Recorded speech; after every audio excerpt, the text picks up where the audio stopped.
Assalamualaikum warahmatullahi wabarakatuh. Selamat datang kawan-kawan semua di channel Riam Biru. Terima kasih banyak untuk kawan-kawan yang sudah berkenan hadir di channel ini.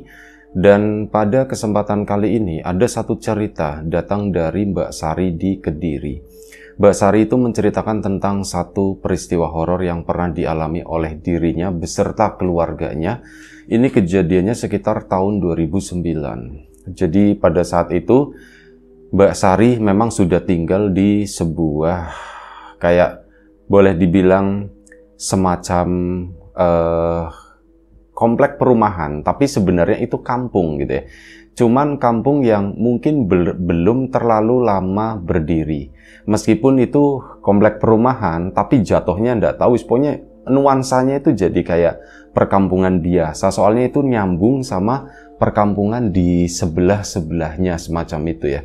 Nah, Mbak Sari sendiri beserta keluarga itu udah lumayan cukup lama tinggal di tempat tersebut, bahkan dari Mbak Sari itu masih kecil. Nah, waktu itu di depan rumah, tetangga persis depan rumah, ini sebelumnya ada satu rumah dan rumah itu ditempati oleh satu keluarga lah. Mereka itu bertetangga dengan baik. Sampai akhirnya ada salah satu anggota keluarga yang meninggal. Dan waktu itu memang cuma tinggal satu orang tua ya. Ini yang keluarga di depan rumah itu tinggal satu orang tua, yaitu seorang ibu-ibu, cuman meninggal. Dan setelah meninggal, ini sisa keluarganya, anak-anaknya yang waktu itu juga satu udah berkeluarga sama adik-adiknya, memutuskan untuk pindah, untuk menjual rumah tersebut. Dan akhirnya rumah itu pun dijual untuk sekian lama dan akhirnya ada yang membeli. Ya sudah, artinya Mbak Sari itu bakalan punya tetangga baru begitu ya. Meskipun sebenarnya agak berat juga, soalnya tetangga depan rumah sebelumnya itu adalah ya orang yang baik-baik begitu ya, nggak ngurusin, pokoknya nggak pernah ada konflik bertetangga gitu ya, baik dari omongan atau apa, itu semuanya itu baik-baik aja. Nah ini kan mau ada tetangga baru, takutnya nanti kan ya butuh penyesuaian atau apa, cocok atau enggak ya sama orangnya enakan atau enggak ya, ada pertanyaan semacam itulah. Tapi ya wis lah, mau nggak mau itu kan bukan haknya Mbak Sari juga. Akhirnya beneran keluarga itu pun pindah, rumah itu sempat kosong ya. Sempat kosong kurang lebih sekitar 1 bulan lah. Setelah 1 bulan ini yang beli rumah baru datang ke situ, mulai unjal-unjal, mulai bawa boyongan begitu ngisi rumah tersebut. Ya keluarganya Mbak Sari sebagai tetangga gitu kan waktu itu ikut keluar juga ke sana, bermaksud menyapa keluarga tersebut, tapi ya entah kenapa gitu ya, si tetangga barunya itu kayak nggak urusan. Begitu ke situ ya urusannya itu sama barang-barang aja gitu, dimasuk-masukin. Padahal Mbak Sari sama keluarga itu ya duduk-duduk di teras di sana. Siapa tahu orangnya ada keluar terus kenalan atau bagaimana, soalnya bagaimanapun juga rumah itu kan berhadap-hadapan gitu ya. Tapi nggak ada satupun, ya orangnya itu cuek, bahkan nggak pernah nengok saat mindahin barang seperti itu ya. Itu nggak pernah nengok ke arahnya Mbak Sari sama keluarga. Tapi keluarga ya waduh, oh mungkin mereka masih sibuk kali ya, nanti kalau udah selesai semua barangkali seperti itu. Ya sudah, akhirnya Mbak Sari pun masuk. Toh di sana juga tetangganya nggak nyapa, nggak apa gitu ya. Mau nyapa duluan, mereka juga sepertinya lagi pada sibuk angkut-angkut barang. Acara proses pindahan itu pun selesai. Kurang lebih sekitar 2 hari itu ada truk atau kendaraan yang ngangkutin barang. Mbak Sari sama keluarga ya wis lah udah nggak terlalu mikirin itu gitu ya. Udah nggak usah ditungguin, nanti kalau memang mau memperkenalkan diri, mau sosialisasi atau apa ya mereka bakalan datang ke sini. Akhirnya sudah. Hari pun berlalu, ternyata harapan itu tuh zonk. Jadi rumah yang di depan itu kan ada pagarnya. Nah, ada pagarnya. Belum ada pagarnya waktu itu. Pagar udah ada, cuman udah rusak. Dan di penghuni yang sebelumnya. Karena pagarnya rusak itu digeser-geser itu susah kan. Akhirnya sudah pagar itu dibikin paten, kebuka cuman setengah begitulah. Ini kalau malam pun tidak ditutup kayak gitu. Nah ini setelah 2 minggu ditinggal di situ, belum ada satupun yang nyapa. Belum ada, mohon maaf, tak revisi. Iya, sekitar 2 minggu, benar sekitar 2 minggu itu belum ada yang nyapa, belum ada yang ini. Ya sempat ada omongan-omongan dari warga juga ya, ngomong sama Pak RT atau apa. Itu sih udah mendaftarkan gitu ya sebagai warga sini, udah laporan dan sebagai secara prosedur itu oke gitu ya. Tapi ini kok tingkah lakunya atau apa gitu ya, belum ada satupun katanya warga yang disapa. Mereka pindah ke situ ya udah brek, tutup pintu, nggak keluar sama sekali. Kalaupun keluar itu bawa mobil. Udah, kalau nggak mobil bawa motor. Itu pun menurut warga yang papasan gitu. Ya mereka nggak disapa. Emang beneran lempeng begitu doang. Jadi di situ yang tinggal itu ada 3 orang. Sepasang suami istri sama 1 anak laki-laki. Anak laki-lakinya itu udah usia-usia remaja gitu lah. Sepertinya sih kuliah atau bagaimana. Soalnya nggak pernah kelihatan pakai seragam sekolah. Jadi ya kemungkinan itu udah usia-usia kuliah begitu. Nah ini tuh nggak pernah nyapa, nggak pernah apa. Jadi omongan warga. Mbak Sari pun ya karena rumahnya di depan itu pun sering ditanya, emang kalian belum kenal gitu ya? Belum, kami belum kenal. Kami coba ya membuka pintu begitu ya. Tapi mereka sepertinya belum berkenan buat datang. Jadi ya sudahlah, ditunggu aja, sabar aja. Nah itu pagar yang rusak tersebut dibenerin setelah 2 minggu tinggal di sana, dan akhirnya rumah itu bener-bener rapet, hampir ndak pernah dibuka gitu ya. Sampai kurang lebih ini lumayan cukup lama, dan ya warga pun udah males ngomongin itu gitu ya. Belum ada satupun, ya mungkin ada 1-2 yang udah sempat kenalan atau apa, cuman rata-rata itu nggak tahu, nggak kenal, bahkan mukanya kayak gimana gitu pun nggak tahu kecuali Pak RT ya. Tapi ya sudah, warga pun biasa aja lah, diurusin aja, anggap aja rumah itu tuh rumah kosong. Ada yang ngomong seperti itu. Mbak Sari dan keluarga pun akhirnya ya bersikap sama. Oh ya sudah, kalau begitu, kalau memang nggak mau diganggu, nggak mau bersosialisasi, nggak mau berwarga gitu ya, ya wis biarin aja, itu hak mereka. Yang penting nggak mengganggu ketertiban, nggak mengganggu apa yang ada di sana. Waktu pun berjalan, berbulan-bulan. Nah, Mbak Sari itu, rumahnya kan Mbak Sari itu 2 lantai ya. Dan Mbak Sari itu kamarnya itu kamar di atas, kamar depan, dan ngadepnya itu ke rumah tersebut. Malam-malam dia waktu itu lagi belajar, lagi ngerjain tugas. Ya, meja belajarnya itu deket jendela di depan sana, dan dari jendela itu rumah itu tuh kelihatan banget dari situ. Mbak Sari belajar gitu kan sampai kurang lebih sekitar jam 12:30 pagi. Nah, di jam itu menjelang Mbak Sari itu mau, udah capek aku gitu ya, udah mau istirahat, dia itu iseng liatin ke arah luar sana. Lampu pun udah digelapin waktu itu, korden kan dibuka. Sambil ngeliatin, menikmati malam gitu ya, ngeliatin ke arah depan situ. Nah, pas banget mungkin ya Mbak Sari itu ngebuka pintu, ngebuka jendela, bukan ngebuka jendela, ngebuka kordennya. Ini dari dalam ruangan kelihatan ke depan situ. Dia melihat ibu-ibunya penghuni rumah di depan itu belum tidur. Dia itu mondar-mandir di depan, di terasnya di sana. Kalau dari atas itu kelihatan. Nah itu mondar-mandir di teras itu lagi ngapain ya? Nelpon pun enggak. Dia itu cuman kayak mondar-mandir, bener-bener bolak-balik doang, enggak ngapa-ngapain, sampai akhirnya dia itu masuk. Ya itu kan bikin penasaran Mbak Sari. Akhirnya dia pun ngeliatin 1 menit, 2 menit. Dia lu nggak ngapa-ngapain sebenarnya, itu lagi ngapain sih malam-malam pagi-pagi begini, belum tidur gitu ya, malah mondar-mandir di teras, apa nunggu anaknya yang belum pulang atau apa. Diperhatikan terus sama Mbak Sari sampai akhirnya si ibu tadi itu masuk ke dalam rumah. Oh udah masuk. Begitu masuk ke dalam rumah udah selesai, dia keluar lagi. Mbak Sari itu baru mau menutup korden, dia itu keluar dari rumah itu dan kali ini membawa bungkusan. Itu ndak tahu kertas, yang jelas bukan plastik kresek warna hitam gitu, bukan ya. Itu kayak semacam kertas atau kain atau apapun itu, Mbak Sari ndak terlalu jelas. Itu ngelihat ke sana dan si ibu itu keluar dari gerbang. Loh, si ibu tadi mau kemana? Udah pakai baju tidur gitu, udah pakai daster begitu kan. Dan memang udah lumayan cukup tua juga, kemungkinan hampir 60 tahunan segitulah.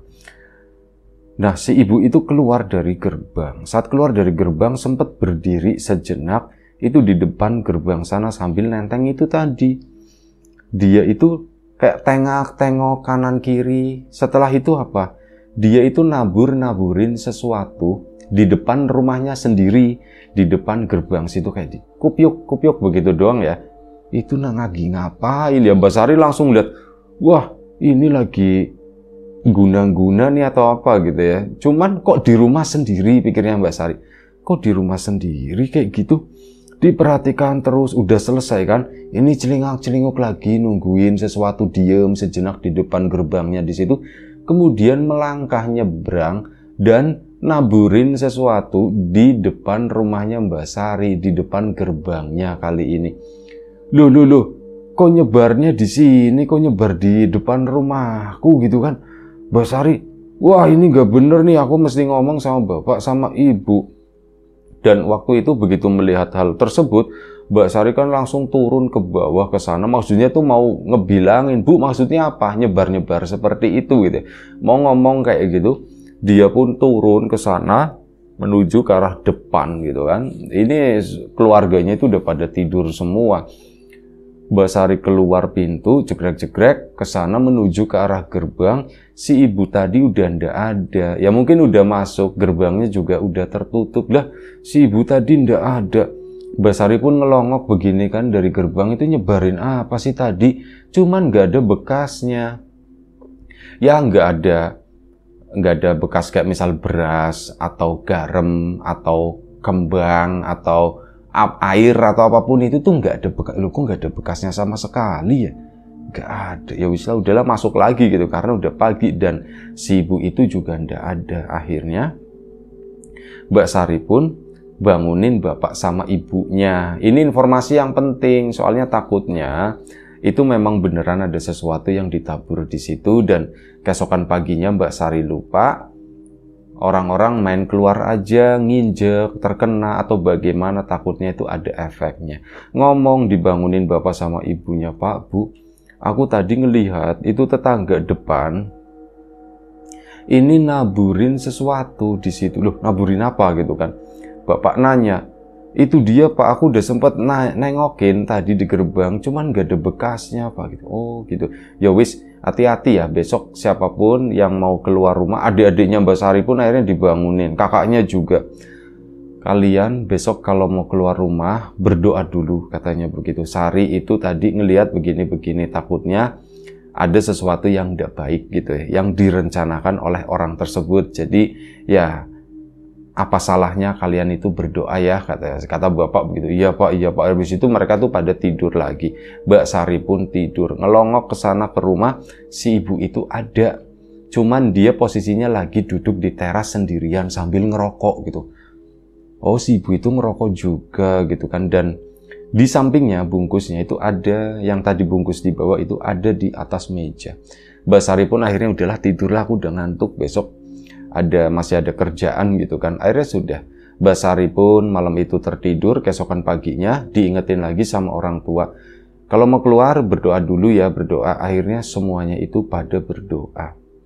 Nah, nggak terjadi apapun hari itu, tapi memang ada rasa was-was gitu ya. Mbak Sari pun mengalami hal itu. Ya aku kok jadi was-was begini ya, ini tetangga itu sebenarnya siapa sih? Kok mempraktekkan hal-hal semacam itu, tujuannya itu apa? Sementara tetangga samping kanan kiriku semalam itu nggak dapat jatah taburan itu, kenapa cuman di rumah ini? Ya kepikiran kayak gitu dan akhirnya siang harinya Mbak Sari pulang, aku mau tidur, nanti malam aku mau begadang, barangkali ngelihat yang seperti itu lagi. Akhirnya sudah, Mbak Sari pun tidur siangnya tidur, dan malam harinya pun begadang lagi. Ya sebelumnya itu sempat ngobrolin lagi-lagi keluarganya Mbak Sari, jadi ngibahin si tetangganya tersebut ya.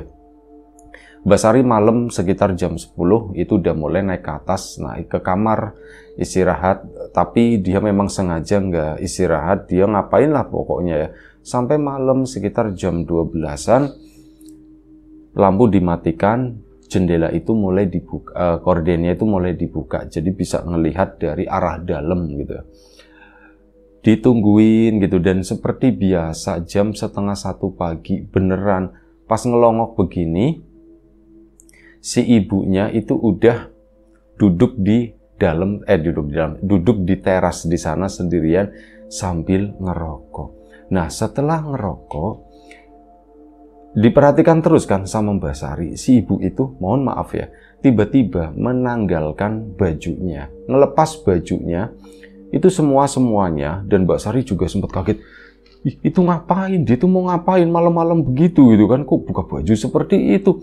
Nah, si ibu itu nyalain keran. Habis nyalain keran itu nampung air di ember di sana. Setelah itu, si ibu tadi mandi di halaman rumahnya di situ. Dia mandi.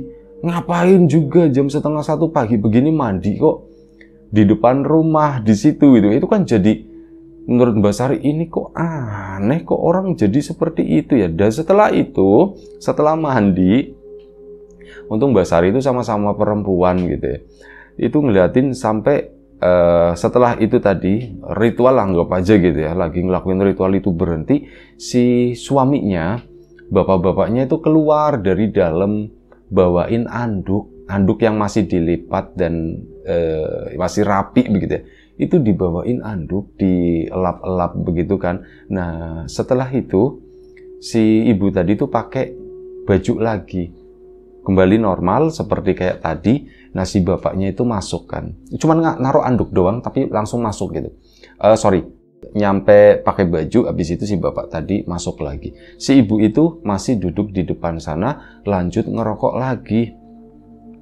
Sumpah orang ini tuh aneh beneran deh. Ini aneh, dia tuh sebenarnya lagi ngelakuin apa ya. Nah, untuk kedua kalinya, si ibu itu pun keluar gerbang akhirnya. Nah, begitu keluar gerbang, dia lagi-lagi naburin sesuatu kayak kemarin. Wah, ini naburin sesuatu nih. Wah, pasti mau naburin di depan rumahku kan. Pasti mau naburin. Mbak Sari itu siap-siap langsung turun ke sana, ke bawah.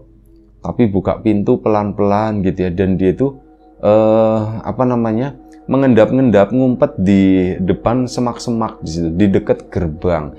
Jadi kalau si ibu itu lagi naburin, mau tak sergap, mau tak pergokin, Mbak Sari pun akhirnya diem di situ. Dan begitu udah dipantau gitu kan. Setelah itu si Mbak Sari mulai melihat ada pergerakan itu dari celah-celah pagernya itu. Si ibu itu mulai datang sini bilang, aku pelan-pelan ke situ mendekat ke arah pagar. Si ibu tadi beneran dia itu naburin sesuatu. Dan Mbak Sari, Bu, baru begitu mau negur, begitu ngelihat begini, Mbak Sari itu langsung dia itu kayak sesak nafas katanya. Jadi apa yang dilihat oleh Mbak Sari itu beda, bukan ibu-ibu yang di depan. Yang dilihat memang badannya itu sama lah gitu ya, badan agak-agak gendut gitu, rambutnya pendek kayak setengah keriting gitu ya, model-model ya wanita-wanita zaman dulu lah seperti itu. Nah, cuman mukanya itu yang bikin Mbak Sari takut itu mukanya itu bukan ibu-ibu tadi, bukan muka orang lah kata sih. Kalaupun orang ya itu bukan orang normal, mukanya itu kayak orang kebakar. Hitam, hangus semuanya, dan ya kayak di film-film kata Mbak Sari itu matanya itu mau melotot, mau keluar kayak gitu kan. Mbak Sari ngos-ngosan begitu, mau ngomong pun tidak bisa, dan si ibu-ibu tadi itu cuma nyengir begini terus balik badan ke sana, masuk ke dalam gerbang seperti biasa. Mbak Sari pun langsung lari ya.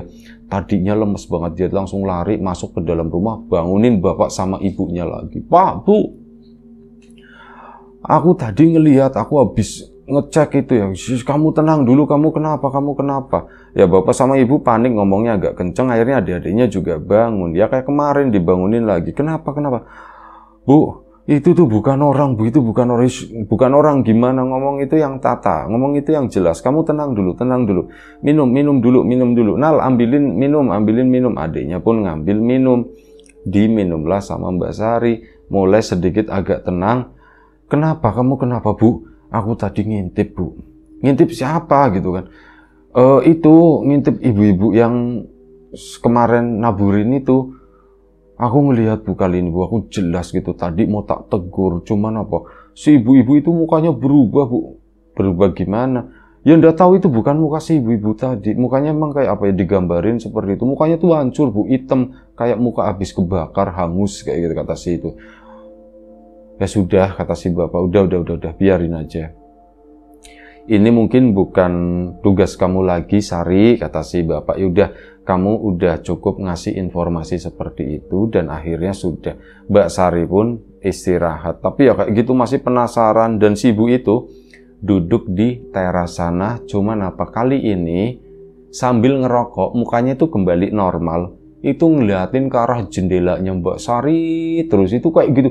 Dia ngeliatinnya ke sini terus, jangan-jangan udah tahu gitu ya, atau gimana. Itu kan Mbak Sari jadi takut, akhirnya udah naik ke atas, turun lagi, tidur sama bapak sama ibunya di situ. Gabung, bapak itu ngalah tidurnya di ruang tengah, Mbak Sari tidur sama ibu. Keesokan paginya Mbak Sari pun cerita yang semalam saat mau tidur itu udah cerita, dan pagi harinya itu dibahas lagi. Nah, pagi hari itu juga bapaknya Mbak Sari ngedatengin Pak RT. Pak RT, jadi begini, ini menurut anak saya, Sari, dia itu mengalami kejadian yang aneh, Pak RT. Itu tetangga depan itu ngelakuin begini gitu ya. Enaknya bagaimana ya Pak RT ya?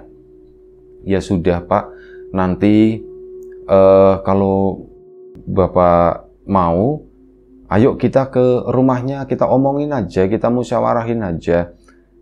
Boleh Pak, akhirnya sudah kan bapaknya Mbak Sari pun menyetujui rencananya Pak RT buat nemuin keluarga tersebut sore hari nanti. Akhirnya apa, singkat cerita, sore hari itu ngumpullah di rumahnya Pak RT sama ada beberapa warga yang lain yang memang deket-deket situ juga gitu kan. Ngumpul dan mendatangi rumah tersebut. Ketok, si anaknya yang buka, anak laki-laki, badan itu agak gempal juga. Dibuka, ya Pak, kenapa Pak? Dek, mau ketemu sama ibu, saya RT sini, katanya begitu. Oh, memang ada apa Pak? Gitu aja, nanya-nanya begitulah biasa. Ini ada perlu sama ibu, mau nanya-nanya sesuatu, katanya begitu. Ini berhubungan dengan masyarakat sini, berhubungan dengan ini para tetangga, kata si Pak RT. Ayo, ibu mana? Ibu ada ndak, katanya. Oh, ada Pak, sebentar gitu. Akhirnya apa? Ditemuilah si itu tadi, ibu tadi. Bapaknya Mbak Sari pun akhirnya ngomong, Bu, kalau malam begini Bu. Pak, nah beda banget. Si ibunya itu malah ngomongnya begini, Pak, itu bukan saya Pak, itu bukan saya, katanya begitu. Loh, kalau bukan ibu, emang Bu, ibu kan melaporkan ke pihak RT. Di rumah ini kan ada 3 orang yang tinggal. Ibu itu satu-satunya perempuan. Sementara ini tetangga ibu ngelihatnya ya ibu, katanya begitu kan, kata si Pak RT. Itu bagaimana Bu? Maksudnya kami bukannya mau gimana-gimana, bukannya mau nyerang atau apa. Cuman kami butuh penjelasan aja. Ibu itu sebenarnya lagi ngapain? Tujuannya apa begitu, cuman ditanya begitu dengan cara baik-baik. Pak RT juga sebenarnya agak gondok, tapi ya itu ditahan lah, menghormati juga, menghargai. Dan si ibu itu malah nangis, Pak, itu bukan saya Pak. Ya Bu, iya Bu, kalau bukan ibu terus siapa? Terus siapa? Ibunya tuh geleng-geleng kayak nggak mau ngasih tahu gitu kan. Dan suaminya itu berdiri di, oh ya, bapaknya Mbak Sari, suaminya waktu itu nggak nemuin, cuman apa? Tahu kalau bapaknya itu berdiri di sana. Jadi kayak ada seket antara ruang tamu sama ruang tengah. Si bapak itu tuh berdiri di balik itu seket tadi. si bapak itu kok di sana kok nggak mau nemuin kita gitu ya. Dan akhirnya, Bu, bapaknya Mbak Sari, Bapak ada, Bu, gitu. Ibunya nggak jawab, nggak berani, dan akhirnya apa sih, bapak itu keluar. Iya, Pak. Bagaimana, Pak? Oh iya, Pak, ini jadi begini dijelasin lagi begitu kan.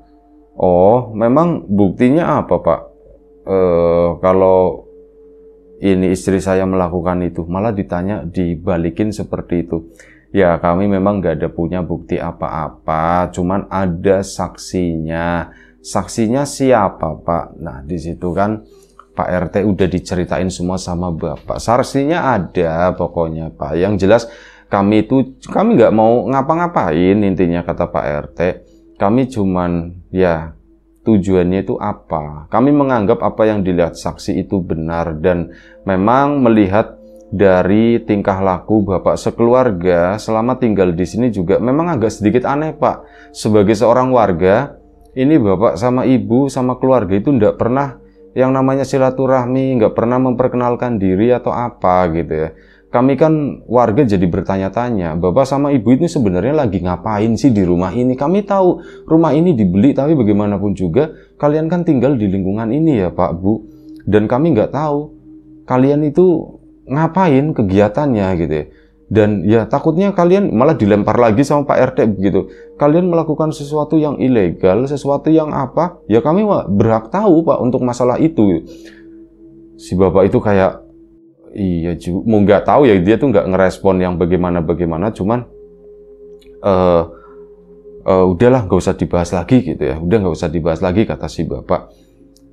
Silakan bapak-bapak keluar. Akhirnya diusir Pak RT sama itu, akhirnya ya udah keluar semuanya pulang. Ya, makin jadilah, makin ya itu tadi curiga. Cuman ya pada mendukung, bener Pak RT dibegituin aja sekalian, cuman ya itu tadi, warga jadi mulai waspada. Kalau malam hari itu ada beberapa warga yang memang mengintai di sana. Cuman setelah kejadian tersebut, Mbak Sari sendiri kan balik lagi ke atas sana. Nah, si perempuan itu udah nggak kelihatan lagi di teras. Kalau malam hari itu udah nggak keluar sama sekali. Mungkin ditahan sama suaminya atau bagaimana. Dan gak lama setelah itu, gak ada sebulan lah setelah malam tadi ya, ini mereka itu memutuskan pindah. Dan pindahnya pun gak ngomong, gak pamitan sama warga atau apa. Tahu-tahu itu barang-barang diboyong lagi, dipindah. Itu pindahan, Pak, itu pindahan. Wah, sudah biarin aja kata bapaknya Mbak Sari. Mungkin gak betah kali di sini dan tidak tahu mereka itu sebenarnya ngapain. Cuman bapak itu penasaran, kok ibunya bilang itu bukan saya, itu bukan saya. Berarti kemungkinan si bapaknya itu memelihara sesuatu. Apa yang kamu lihat malam itu ya itu mungkin wujud aslinya, kata si bapak ya. Berarti itu setan, Pak, yang malam-malam aku lihat itu, Pak, yang dimandiin, yang mandi malam-malam terus duduk di sana ngerokok sendiri. Iya, mungkin itu semacam itulah, kata bapak. Udah, kamu udah usah mikirin, toh mereka juga udah pindah. Nah, setelah pindah ya, rumah itu memang kosong dan akhirnya rumah itu dijual, ada yang beli lagi. Cuma untungnya tetangga baru yang beli ini orangnya tuh lebih normal lah, maksudnya mau bersilaturahmi, mau kenalan dengan tetangga kanan kiri, dan akhirnya ya sampai sekarang itu masih tinggal di situ penghuni barunya, dan ya menjadi tetangga yang baik bagi Mbak Sari dan keluarga. Itu aja satu cerita dari Mbak Sari. Terima kasih banyak.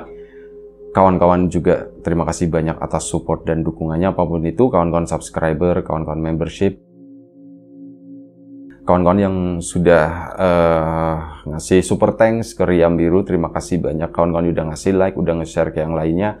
Kawan-kawan yang udah ninggalin komentar juga terima kasih banyak. Kawan-kawan yang sudah memesan bawang gorengnya Wiji, tentu saja terima kasih. Yang belum memesan, ditunggu pesanannya. Yang sudah berkunjung nontonin cerita-cerita di Lapak Horor dulu di channelnya Lapak Horor X Mbah Warmo juga terima kasih banyak. Doa terbaik dari kami untuk kawan-kawan semua, semoga selalu diberi kemudahan dalam hal apapun, termasuk kemudahan dalam hal rizki. Yang sakit segera diberi kesembuhan, yang sehat tetap dijaga kesehatannya. Baik, sampai jumpa di episode selanjutnya. Riam Biru, jaga kesehatan kawan-kawan. Assalamualaikum warahmatullahi wabarakatuh.